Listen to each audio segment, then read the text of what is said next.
énekelte az XL Sisters 1992-ben, azonban szerintem egy nagy teljesítmény és nagy kapacitás kistestbe zárva még nagyobb élvezet. Erre tökéletes példa ez a Wattcycle litium vasfoszfát akku, ami azzal együtt, hogy 314 Ah és több mint 4 kWh kapacitású, alig nagyobb, mint egy normál méretű 100 Ah akku, és jelentősen kisebb, mint egy normál méretű 200 Ah. Ebben a videóban egyrészt beszerelem ide a lakókocsiba, mert ezentúl ezt fogjuk használni az eddig használt 200 Ah helyett, mert a lakókocsiban sosem elég az áramból, és a beszerelés közben elmondom az eddig szerzett tapasztalataimat, hogy szerintem mik az előnyei és vannak-e hátrányai, és természetesen a szokásos olajradiátoros kapacitásteszt is jön, amelynek során kiderül, hogy tudja a ráírt értékeket. Tartsatok velem ma is!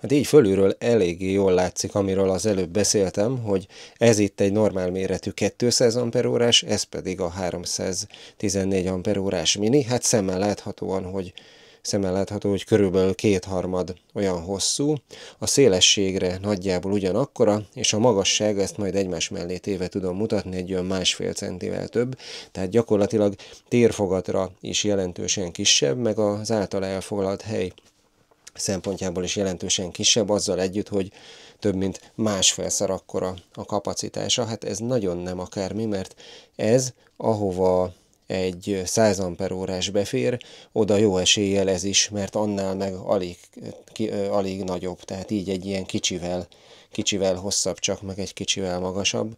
Úgyhogy nagyon durva, hogy ekkorában meg tudták csinálni. Benne is van a nevében, hogy mini, de azt azért tudni kell, hogy az anyag az viszont benne van, mert 27 kilós, úgyhogy nem volt egyszerű ide becipelni. Meg ha már itt a feliratoknál tartunk, ami még látszik rajta itt a mini feliraton kívül, ami nyilván a méretére utal, hogy Smart Edition, tehát Bluetooth applikációval is lehet kezelni, meg a töltöttséget, a cellák állapotát, meg mindenfélét monitorozni, ezt majd mutatni fogom. Jelenleg így néz ki a lakókocsi rendszere, itt ez a nagy 200 Ah van bent, régebben volt külön itt a lakókocsi mozgatónak, a Movernek külön egy akku, egy AGM ólomsavas, de igazából most már azt is átraktam erre a nagyra, már csak azért is, mert ugye ezt a nagy lítiumosat tölti a tetőn lévő 375 wattos napelem, és így a Movernek se tud lemerülni az akkuja, mert ugye ez az egy lát el mindent, és ez az egy a napelemről mindig töltve van.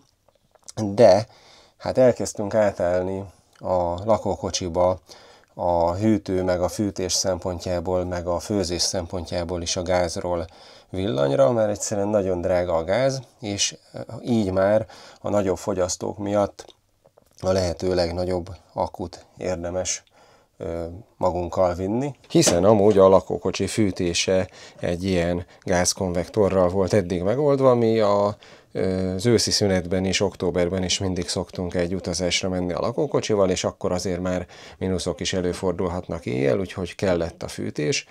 De az a helyzet, hogy mivel a lakókocsiban propános ilyen acélgázpalackot szabad csak használni, azért acélt, mert a járművekben nem szabad alumínium palackot használni, és azért propánt, mert a butángáz az 0 fok alatt cseppfolyós marad, és nem jön ki a palackból, tehát hogyha hidegben is akar az ember főzni, vagy bármit csinálni, vagy fűteni, ne adj Isten, akkor ugye tiszta propánt érdemes használni. A tiszta propán viszont baromi drága.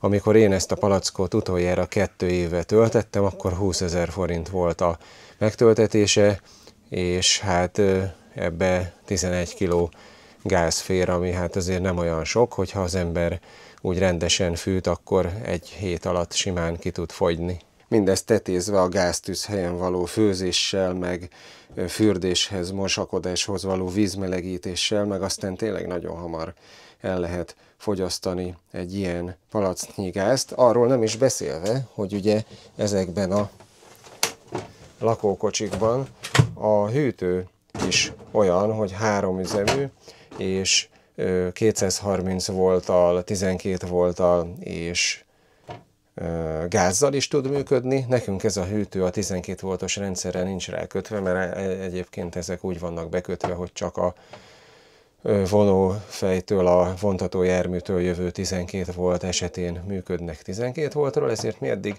ezt is gázzal használtuk. Ez ugyan nem fogyaszt sokat, de hát azért mégis, amikor a főzés, a fűtés meg a hűtő is összeadódnak, akkor azért nagyon fogy a gáz. Ezért ugye az lett a koncepció, hogy nagy akku, nagy inverter, és akkor árammal próbálunk meg a lehető legtöbb dolgot megoldani.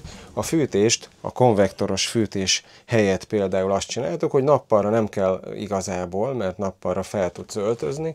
Éjszakára megvettünk ilyen elektromos fűtőpaplant, ez maximum 60 wattot tud fogyasztani a legnagyobb fokozatban, és hogyha betakarózol vele éjszakára, a rendes takaró alá egy ilyet magadra terítesz, tulajdonképpen a márkája teljesen mindegy is, mert ezek mind egyformák, ilyen 6-8 ezer forint egy ilyen, akkor az bőven olyan meleget ad a paplan alatt, hogy nem fogsz fázni éjszaka, úgyhogy nekünk ez tökéletesen bevált. A főzésre pedig vettünk egy villanyrezsót, ez a 2500 wattos vevoros inverter azt is tökéletesen tudja működtetni, és hát ugye ezek az akuk a 200 amperes BMS-ükkel körülbelül pont ezt a 2500 wattos maximumot tudják is adni, tehát ki is lehet használni az inverternek a maximális teljesítményét, hogyha szükséges. A hűtő gázzal való üzemeltetése helyett pedig egy ilyen kompresszoros hűtőládát használunk, ami szintén egy ilyen 50-60 watttal elketyeg, és hát ha elég nagy az akud, akkor bőven üzemeltethető ez is hosszú távon a lakókocsiban. És hát azzal együtt, hogy törekedtünk rá, hogy minden keveset fogyasszon, a világítás, a lakókocsiban a világítás az már mind az összes ledes. Gyárilag nem az volt, mert azért ez egy kicsivel több mint 20 éves lakókocsi, eredetileg nem olyan, de én mindent lecseréltem ledesre.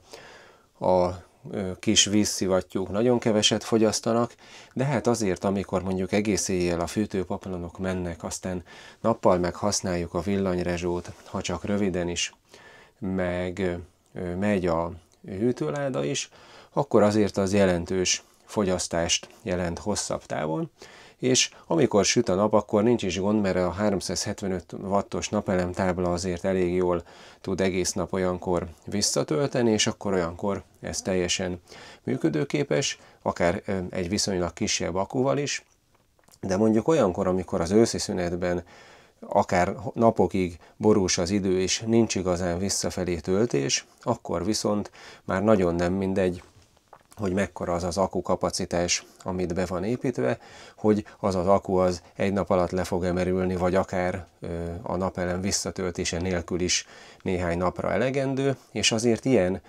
sokféle felhasználás mellett, meg hogyha már nagyobb fogyasztókat is használ az ember, mint például a villanyrezsó, akkor azért már el kell a minél nagyobb akkukapacitás, és erre nagyon tökéletes ez a 314 amperóra, ahogy mondtam, ez több mint 4 kWh kapacitást jelent, azért az már elég sok mindenre elég, és méretben pedig ez nagyon előnyös, mindjárt kiszedem a 200 amperórást, és ide rakom mellé, hát látni fogjátok. Ugye egyrészt a napelemes töltésvezérlő felől jön egy ilyen vastag kábel, ez tölti az akut.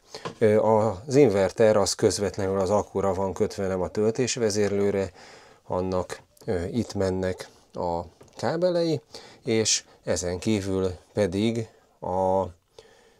még a movernek a vezérlő egysége is rá van kötve két vezetékkel. Van itt egy 12 voltos szivargyújtó csatlakozó, itt az ágy alatt lehet közvetlenül 12 voltot venni az akkuról, meg van itt még egy ilyen nagy Anderson csatlakozó is, amivel közvetlenül itt az ágy alatt nem kell felnyitni az ágyat, hanem ezen az Andersonon keresztül egy megfelelő csatlakozójú lítiumvasfoszfáthoz való töltővel itt beledugva közvetlenül lehet tölteni az akut, hogyha szükséges valami miatt külön vezetékes töltővel is tölteni.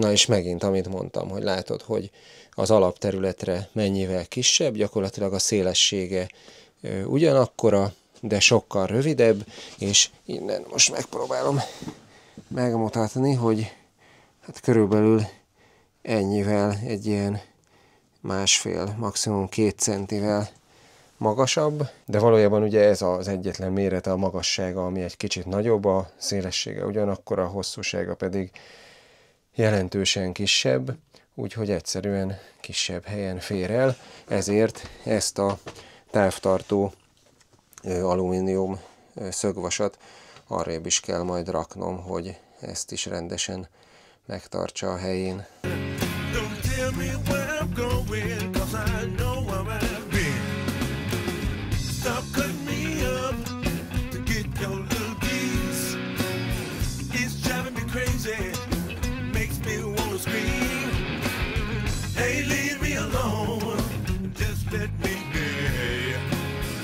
Your own life. This is my dream. 'Cause I don't argue, I don't fight. I just play my music all into the night. Everybody knows that talk is cheap. És amíg ezt a távtartó alumínium profilt ide lecsavarozom az új helyére, addig nézzétek meg a kapacitás tesztet, amit tegnap végeztem el az akkun.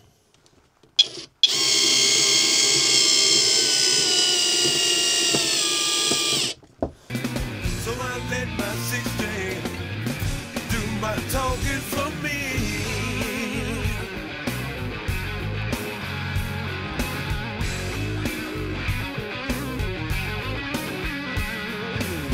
Gotta stop this confusion coming in my life. Az akku lemerítéséhez a szokásos összeállítást készítettem el. A negatív pólusra került a sönttel ellátott feszültség és árammérő, amivel az akkuból kivett teljes árammennyiséget pontosan mérni lehet. Ezután jött a 3000 wattos inverter, amibe pedig egy olajradiátort dugtam fogyasztóként. Ezt a legmagasabb fokozaton elindítva kb. 1600 watttal, nagyjából 123 amperrel kezdtem meríteni az akut. Too many illusions clouding my sight.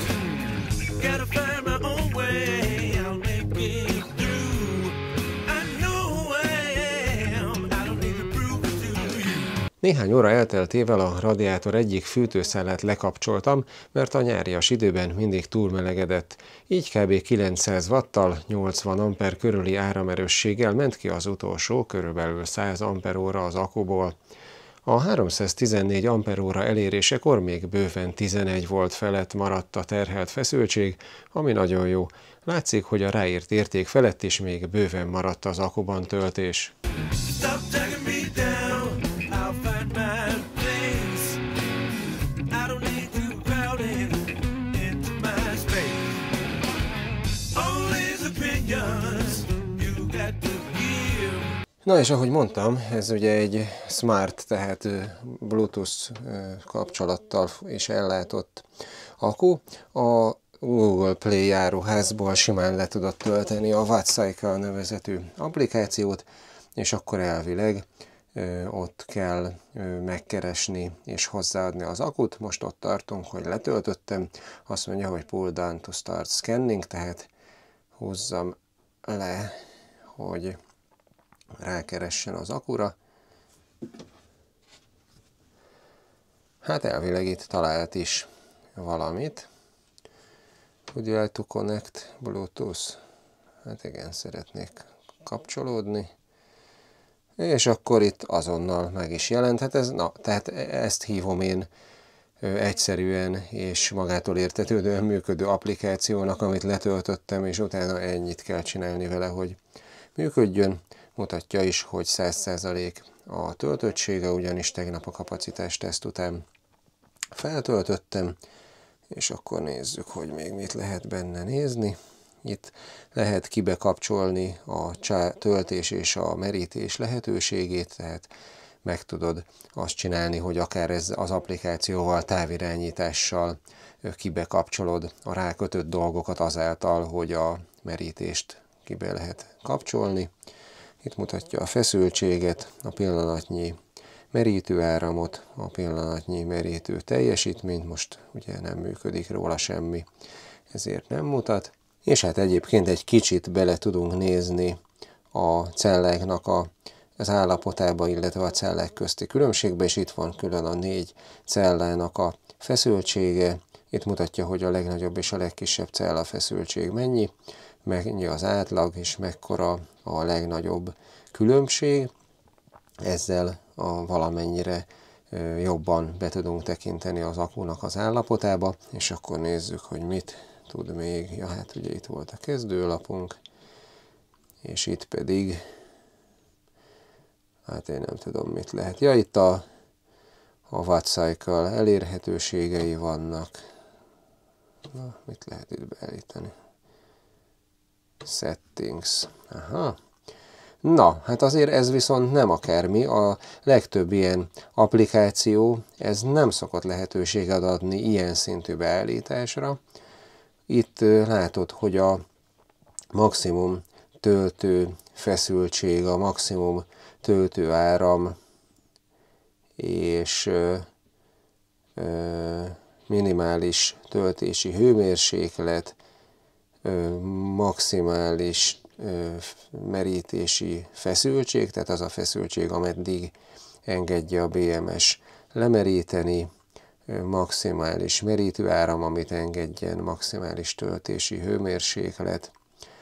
Ez igazából jó, mert itt azért finom hangolni tudjuk, a saját igényeinkre tudjuk egy kicsit szabni, de egyébként, hogyha nem értesz hozzá, akkor ezeket nyugodtan lehet így hagyni, mert ezek gyárilag jól szoktak általában beállítva lenni. Egyébként meg az látszik, hogy a töltő és a merítő áram is ugye 210 amper maximum, ez egy olyan akku, amiben 200 amperes BMS van. Ja, meg azt még nem mondtam, de igazából abban már nem nagyon akartam belemenni, mert az mindig ugyanaz, hogy mi van az alapcsomagban. Hát az alapcsomagban van az akku, szépen dupla dobozba, meg ilyen ütésvédő anyagokkal becsomagolva, van hozzá egy angol nyelvű használati útmutató, teljesen rendben van, jó angolsággal van, jó képekkel bemutatja, hogy hogyan kell használni, meg van hozzá 4 darab ilyen csavar, amivel ugye a portjaiba lehet rögzíteni a kábeleket, és hát tulajdonképpen ennyi van a csomagban. A magának a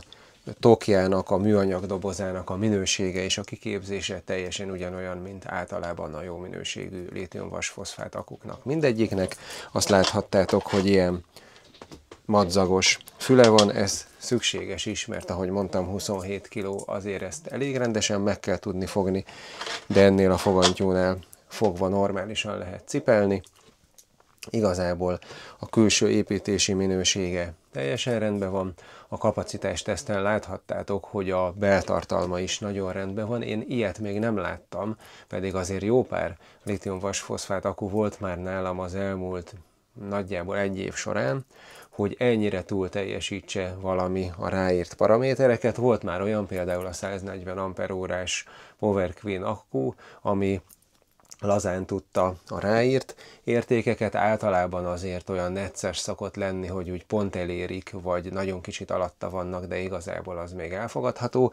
Ez meg igazából nem tudom, hogy még meddig ment volna, mert 11 volt fölött volt még a feszültség, amikor elértük a ráírt 314 amperórát. Szerintem még akár 10-20 amperóra pluszban még kijöhetett volna belőle, szóval na, ilyet én még nem láttam, hogy ennyire túl legyen méretezve a belseje ahhoz képest, amit ráírtak, úgyhogy ez az akku ilyen szempontból nagyon rendben van, ezért is döntöttem úgy, hogy ez mindenképpen marad, és ezt fogjuk használni ezentúl, meg hát azért, mert ez a giga több mint 4 kWh, ez nagyon jól fog nekünk jönni az utazásaink során. Nem tudom, emlékeztek-e rá, volt már nálam kicsi miniméretű 100 amperórás wattcycle akku, 12 voltosból, meg volt 24 voltosból is 2, azt pedig a napelemrendszerhez, mint egy olcsó ilyen napelemes energiatárolási alternatíva mutattam be, arról is van külön videó, és mindegyikkel nagyon elégedett voltam. Nekem, én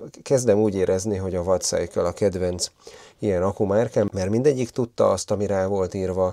Egyébként az ügyfélszolgálatuk is nagyon normális, én mindig mindent gyorsan meg tudok velük beszélni, és ez az akku is teljes mértékben hozza, sőt túl teljesítette, amit ígér. És ráadásul most jubileumi, nem tudom hány éves jubileumokat ünneplik, és ezért elég komoly akciók vannak, és most ez az akku is akciós, és most jelenleg ez 500 euróért van, ami ugye durván 200 000 forint, és az a 314 amperóráért ekkora méretben, meg Bluetooth applikációval, meg mindennel nagyon-nagyon jó ár. Hát nézd csak utána, ennyiért majdnem, hogy a 200 amperórásokat adják mások, amikor nincs akció. Úgyhogy na, nekem ez nagyon tetszik, találkozni fogtok még vele, mert idén is megyünk az őszi szünetben is lakókocsis utazásra, meg előtte szeptemberben még Olaszországba, de az őszi szünetben lesz majd neki az igazán komoly bevetése, ott majd még egy meglepetés dologgal is készülök, a sörfőzés kapcsán outdoor körülmények között akkuról a Bruzillával sörfőzés. Na, többet nem akarok most elárulni, ahhoz is kelleni fog a nagyméretű akku meg a Shockcraft, úgyhogy tartsatok majd velem akkor is. Ja, ennek meg természetesen, mint mindig, a linkje bent lesz a videó leírásába, meg valami fajta kedvezménykupon is van rá, úgyhogy ott meg lehet rendelni. Remélem, hogy hasznos volt a számotokra ez a videó, hogyha igen, akkor kérek egy lájkot, kérek egy hype-ot, iratkozz fel, ha még nem vagy, mert ehhez hasonló tartalmak is jönnek a jövőben is, és találkozunk legközelebb. Sziasztok! Hey, I don't need a